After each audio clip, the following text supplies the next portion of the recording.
स्ट्यान्डको बारेमा बताउने छु होइन। यो स्ट्यान्ड हो, स्ट्यान्डको ठ्याक्कै साइडमा यो छ, यसो लकहरू सिस्टम छ। लकहरू यसरी खोलेर यसलाई अग्लो बनाउन सक्नुहुन्छ। यसरी होचो यसरी यो गरेर भित्र जान्छ, यसरी यो गरेर यसरी अग्लो होचो गराउनु पर्छ होइन। यसलाई अग्लो गराएपछि जति चाहियो होचोलाई साइड त्यसमा लक गर्न सक्नुहुन्छ। यसरी लक गरिसक्यो भने यसको माथि चाहिँ यस्तो छ, मोबाइल यसरी राख्न भन्यो, मोबाइल राख्न भनेर यसलाई भिडियोहरू ह्यान्डलिङ गर्दाखेरि यसरी टक्कर घुमाउँदाखेरि यसरी ह्यान्डल गर्न भन्छ। टाढाको एकदम राम्रो हुन्छ, हलिँदैन, त्यसैले हो।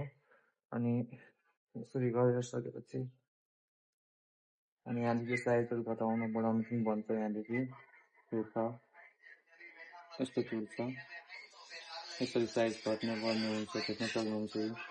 यसरी घटिरहेछ अनि यसको ट्याक्कै अपोजिट साइडमा घुमाउँदाखेरि फेरि बढ्छ। एकदम राम्रो छ यो भिडियोहरू बनाउनको लागि, सेटअपको लागि। मैले पनि अनलाइनदेखि मगाएको, अझै पनि मगाउन सक्नुहुन्छ। यसरी नै हुने, सिलिप हुने रहेछ होइन, एकदम राम्रो छ।